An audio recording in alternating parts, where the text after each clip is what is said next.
Hi guys, स्वागत है आपका मेरे YouTube चैनल पर। गाइज, आज हम लोग क्लास 12 हिंदी के काव्य खंड से महत्वपूर्ण ऑब्जेक्टिव प्रश्नों को पढ़ेंगे। गाइज, इसके पहले पार्ट 1 वीडियो में मैंने काव्य खंड के एक्सरसाइज 1 से लेकर 4 तक के सभी चैप्टरों के ऑब्जेक्टिव प्रश्नों को बता दिया हूँ और इस वीडियो में हम लोग देखेंगे एक्सरसाइज 5 से लेकर और सभी चैप्टर के ऑब्जेक्टिव प्रश्नों का उत्तर। गाइज, जैसा कि आपको पता है कि अभी क्रैश कोर्स चल रहा है जिसमें मैं आपको हिंदी अभी करा रहा हूँ और आज हिंदी खत्म हो जाएगा तो कल से हम लोग केमिस्ट्री और फिजिक्स चालू करेंगे। तो चलिए शुरू करते हैं एक्सरसाइज 5 जिसका नाम है कवित्त और जिसके लेखक हैं भूषण। तो चलिए इस चैप्टर के सभी ऑब्जेक्टिव प्रश्नों को हम लोग देख लेते हैं।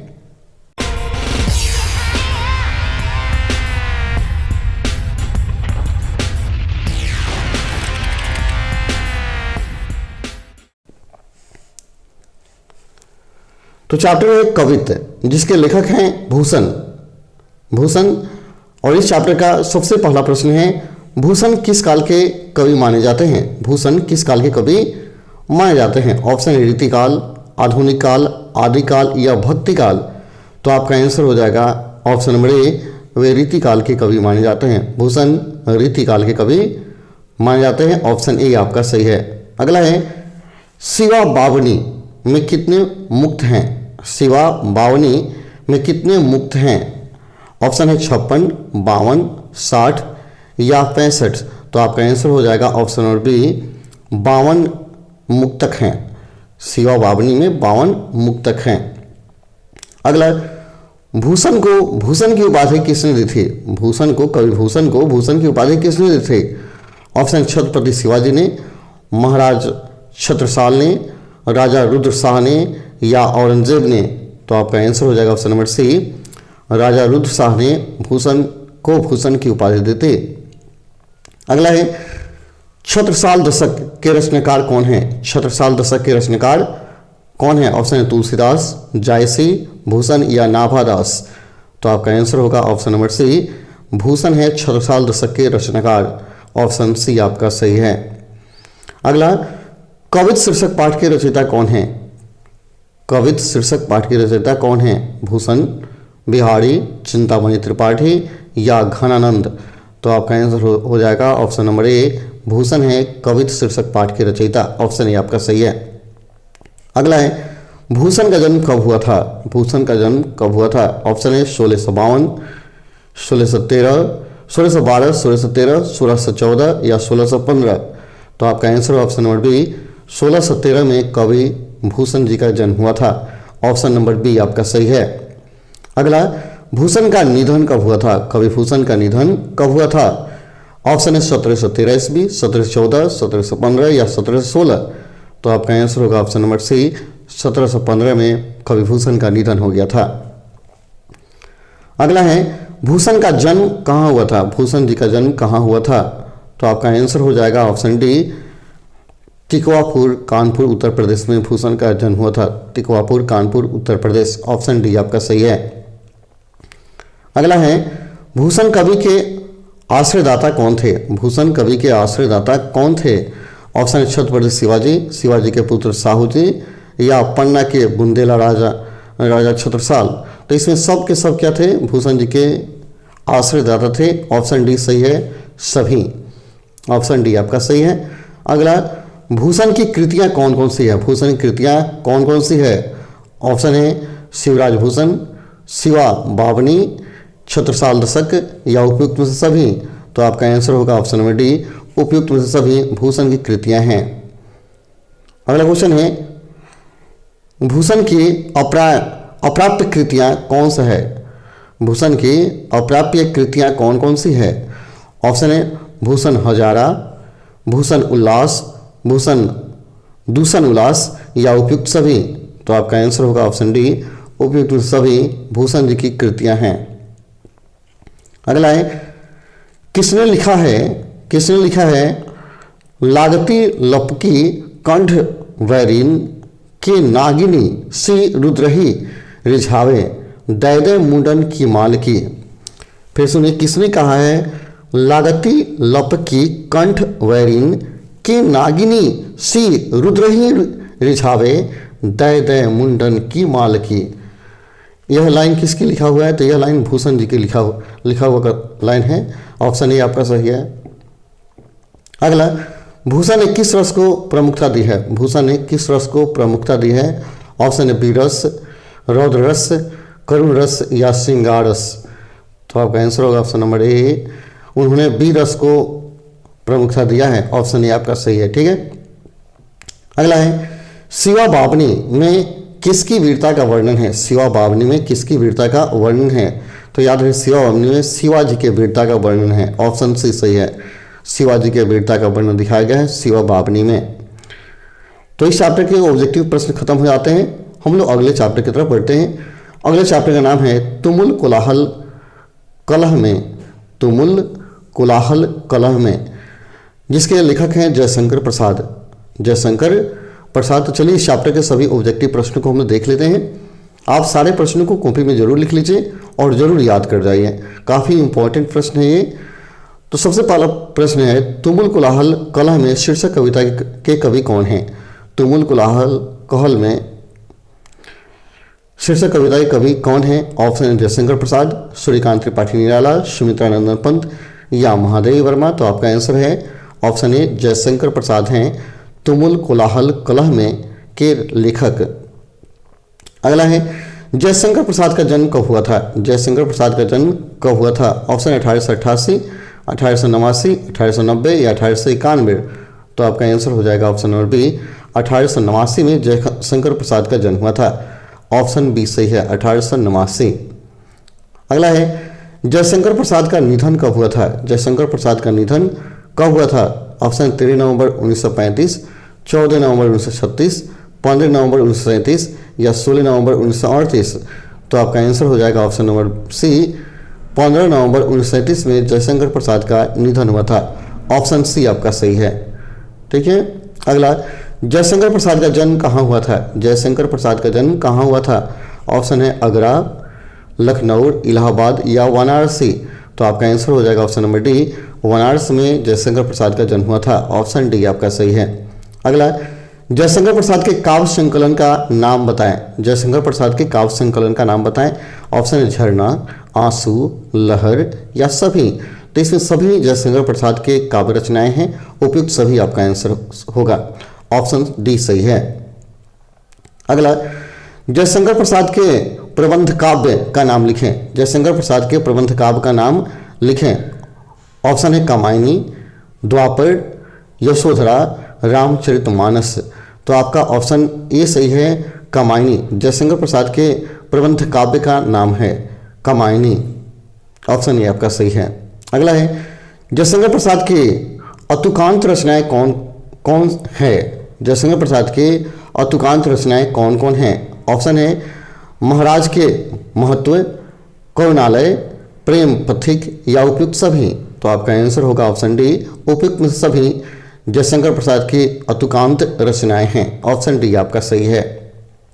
अगला, जयशंकर प्रसाद के नाटकों का नाम बताएं। जयशंकर प्रसाद के नाटकों का नाम बताएं। तो आप देख लीजिए, इसमें जितना दिया गया है सब के सब क्या है, जयशंकर प्रसाद के नाटक हैं।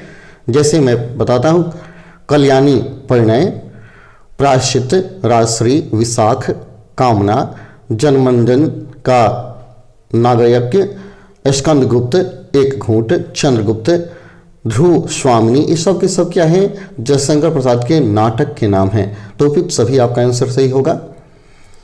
अगला है, जयशंकर प्रसाद किस वाद से जुड़े थे? जयशंकर प्रसाद किस वाद से जुड़े थे? ऑप्शन रहस्यवाद, प्रयोगवाद, प्रगतिवाद या छायावाद।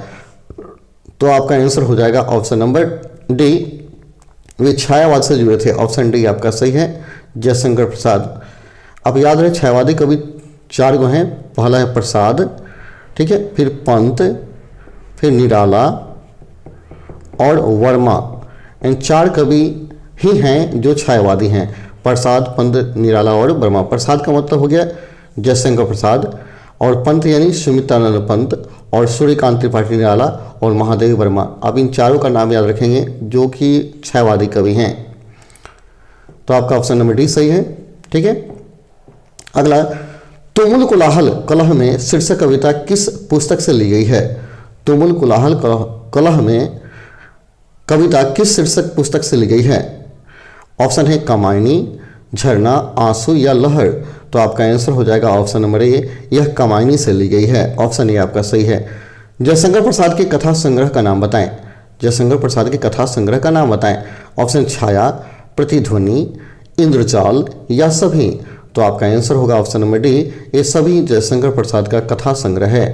अगला क्वेश्चन है जयशंकर प्रसाद के उपन्यासों का नाम बताइए। ऑप्शन है कंकाल, तितली, इरावती या सभी।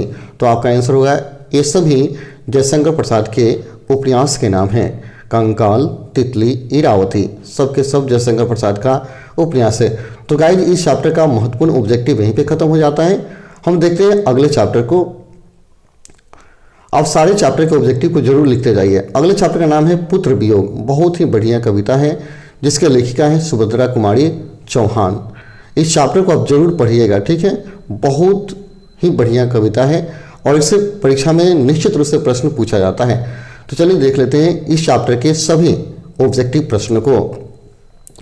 पहला प्रश्न है पुत्र वियोग में मां ने किसके भय से अपने लाल को गोद से नहीं उतारा? पुत्र वियोग में मां ने किसके भय से अपने लाल को गोद से नहीं उतारा? ऑप्शन है मिट्टी लगने के भय से, कीड़ों के भय से, ठंड के भय से, गिरने के भय से। तो आपका ऑप्शन नंबर ए है सही है, मिट्टी लगने के भय से मां ने अपने पुत्र को गोद से नहीं उतारा। ऑप्शन ए सही है। अगला सुभद्रा कुमारी चौहान की कविता है। ऑप्शन है पुत्र वियोग, हार जीत, गांव का घर, इनमें से कोई नहीं। तो आपका आंसर होगा ऑप्शन नंबर ए, पुत्र वियोग सुभद्रा कुमारी चौहान की कविता है। ऑप्शन ए आपका सही है। अगला है पुत्र वियोग शीर्षक कविता की कवित्री का नाम बताइए। तो अभी पढ़े हम लोग सुभद्रा कुमारी चौहान। ऑप्शन ए आपका सही है। अगला कवित्री सुभद्रा कुमारी चौहान का जन्म कब हुआ था? अब याद रहे 16 अगस्त 1904 को कवित्री सुभद्रा कुमारी चौहान का जन्म हुआ था। 16 अगस्त 1904 को। अगला है कवित्री सुभद्रा कुमारी चौहान का जन्म कहाँ हुआ था? कवित्री सुभद्रा कुमारी चौहान का जन्म कहाँ हुआ था? तो आंसर होगा निहालपुर, इलाहाबाद, उत्तर प्रदेश में कवित्री सुभद्रा कुमारी चौहान का जन्म हुआ था। ऑप्शन ए आपका सही है। सारे ऑप्शनों को आप देखते जाएंगे। कवित्री सुभद्रा कुमारी चौहान की कृतियों का नाम बताएं। कवित्री सुभद्रा कुमारी चौहान के कृतियों का नाम बताएं। ऑप्शन है शुकुल, त्रिधारा, बिखरते मोती, सभा के खेल। तो इस सब के सब सुभद्रा कुमारी चौहान की रचनाएं हैं। तो आपका आंसर डी सही होगा, इनमें से सभी, ठीक है। जिसमें आप याद रहे ये जो बिखरते मोती और सभा के खेल बहुत ही इंपॉर्टेंट है, बार बार परीक्षा में पूछे जाते हैं कि बिखरते मोती किसकी रचना है।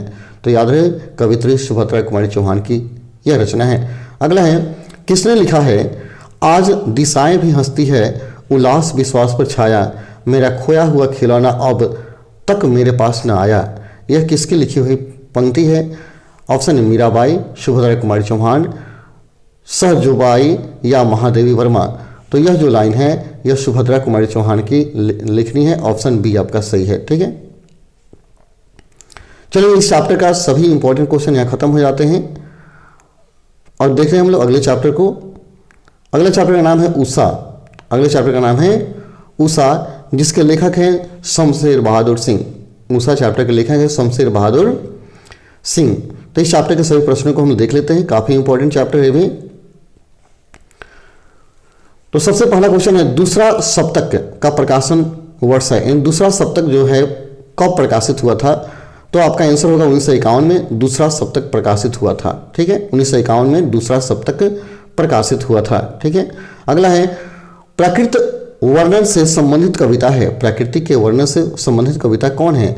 गांव का घर, उषा, साकेत या हार जीत। तो आपका आंसर होगा ऑप्शन नंबर बी, उषा प्राकृत वर्णन से संबंधित कविता है, उषा। अगला है उषा शीर्षक कविता के रचयिता कौन है? उषा शीर्षक कविता के रचयिता कौन है? तो आपका आंसर होगा शमशेर बहादुर सिंह। उषा कविता के रचयिता हैं शमशेर बहादुर सिंह। ऑप्शन ए आपका सही है। अगला कवि शमशेर बहादुर सिंह का जन्म कब हुआ था? कवि शमशेर बहादुर सिंह का जन्म कब हुआ था? तो याद रहे 13 जनवरी 1911 को शमशेर बहादुर सिंह का जन्म हुआ था, 13 जनवरी 1911 को।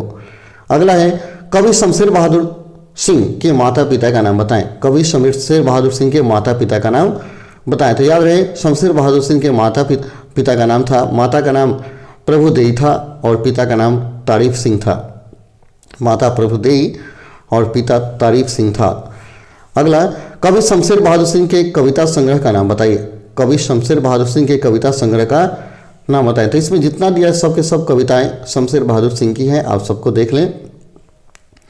पहला कविता दिया है दूसरा सप्तक, फिर कविताएं, कुछ और कविताएं, चूक भी नहीं हुई मैं इतने पास अपने, उदिता बात बोलेगी काल तुझसे, होड़ है मेरी टूटी हुई बिखरी हुई, कहीं बहुत दूर से सुन रहा हूँ सुकून की तलाश। इस सब कविता का नाम है। सारी कविताओं का नाम आप याद कर लेंगे जो कि शमशेर बहादुर सिंह के द्वारा लिखा गया है, तो उपयुक्त सभी आपका आंसर होगा। ठीक है, अगला है किसने लिखा है जादू टूटता है इस उषा का अब सूर्योदय हो रहा है। जादू टूटता है इस उषा का अब सूर्योदय हो रहा है। तो ये जो लाइन है शमशेर बहादुर सिंह की लिखी हुई है, ऑप्शन ए आपका सही है, शमशेर बहादुर सिंह। ठीक है, अगला है किसने लिखा है बहुत काली सिल जरा से लाल केसर से कि जैसे धुल गई हो। तो ये जो लाइन है ये भी शमशेर बहादुर सिंह की लिखी हुई है। तो चलिए गाइज, इस चैप्टर के सभी ऑब्जेक्टिव प्रश्न खत्म हो जाते हैं, फिर हम लोग अगले चैप्टर को देखते हैं। अगले चैप्टर का नाम है जन जन का चेहरा एक। इसके लेखक हैं गजानन माधव मुक्तिबोध। गजानन माधव मुक्तिबोध इस चैप्टर के लेखक हैं गजानन माधव मुक्तिबोध। तो देख लेते हैं इस चैप्टर के सभी ऑब्जेक्टिव प्रश्नों को। तो सबसे पहला महत्वपूर्ण प्रश्न है जन जन का चेहरा एक है शीर्षक कविता के रचयिता कौन है। तो इनके रचयिता हैं गजानन माधव मुक्तिबोध। ऑप्शन ए सही है, गजानन माधव मुक्तिबोध, ऑप्शन ए आपका सही है। अगला, कवि गजानन माधव मुक्तिबोध का जन्म कब हुआ था। कवि गजानन माधव मुक्तिबोध का जन्म कब हुआ था। तो आपका आंसर होगा 13 नवंबर 1917 को कवि गजानन माधव मुक्तिबोध का जन्म हुआ था, ऑप्शन बी आपका सही है। ठीक है, अगला, कवि गजानन माधव मुक्तिबोध का निधन कब हुआ था। कवि गजानन माधव मुक्तिबोध का निधन कब हुआ था। तो आपका आंसर होगा 11 सितंबर 1964 को गजानन माधव मुक्तिबोध का निधन हुआ था, ऑप्शन सी आपका सही है। अगला है कवि गजानन माधव मुक्तिबोध का जन्म कहाँ हुआ था। इनका जन्म कहाँ हुआ था। तो इनका जन्म हुआ था श्योपुर ग्वालियर मध्य प्रदेश में। श्योपुर ग्वालियर मध्य प्रदेश में, आपका ऑप्शन डी सही है। ठीक है, अगला है कवि मुक्तिबोध के माता पिता का नाम क्या था। कवि मुक्तिबोध के माता पिता का नाम क्या था। तो कवि मुक्तिबोध के माता का नाम पार्वतीबाई और पिता का नाम माधवराज मुक्तिबोध था। माधवराज मुक्तिबोध था, ऑप्शन ए आपका सही है।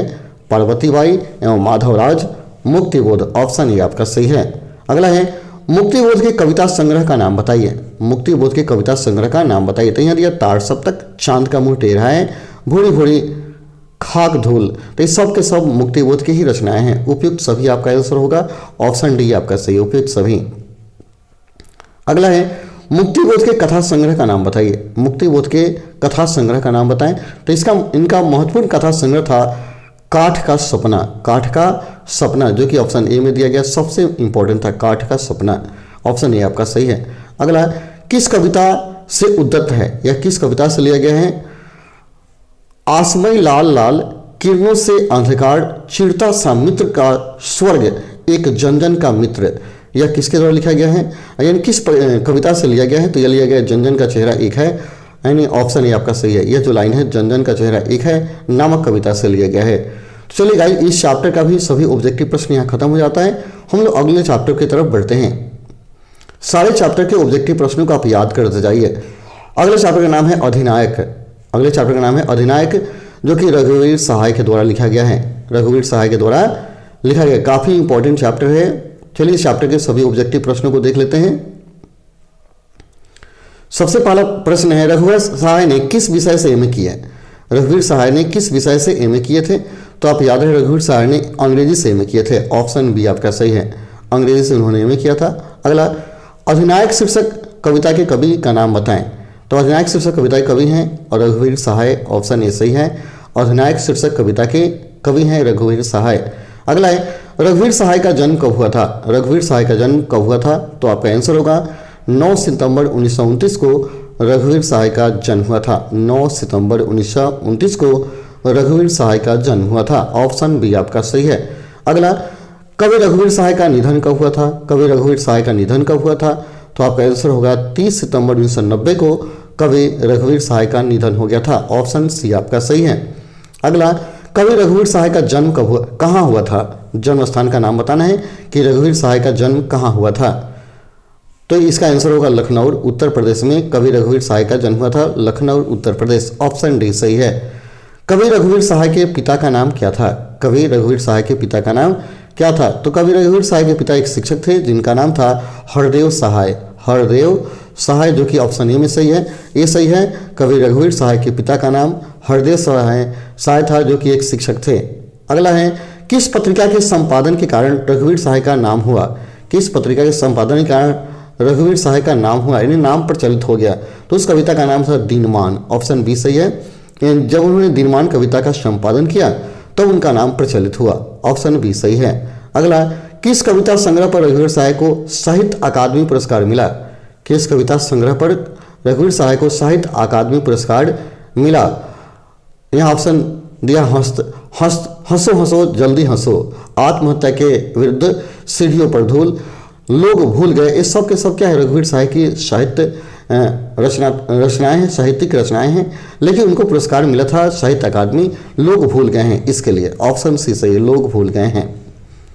अगला है, किन किन पत्रों के मार्फत रघुवीर सहाय ने पत्रकारिता की? किन किन पत्रों के मार्फत रघुवीर सहाय ने पत्रकारिता की? ऑप्शन है नवजीवन, समाचार विभाग आकाशवाणी नई दिल्ली, नवभारत टाइम्स, नई दिल्ली दिनमान। तो ये सब के सब क्या थे? इन्हीं के कारण रघुवीर सहाय ने पत्रकारिता की, इन सब के कारण। तो इन सारे कारणों को आप याद रखेंगे।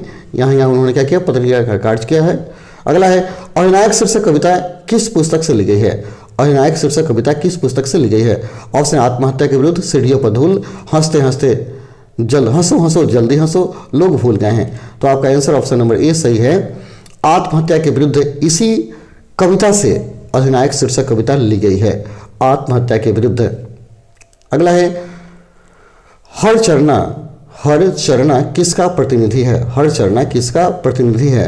तो आपका आंसर होगा आम आदमी का प्रतिनिधि है, जिसकी हालत में आज़ादी के बाद बदलाव नहीं आया। ऑप्शन बी सही है।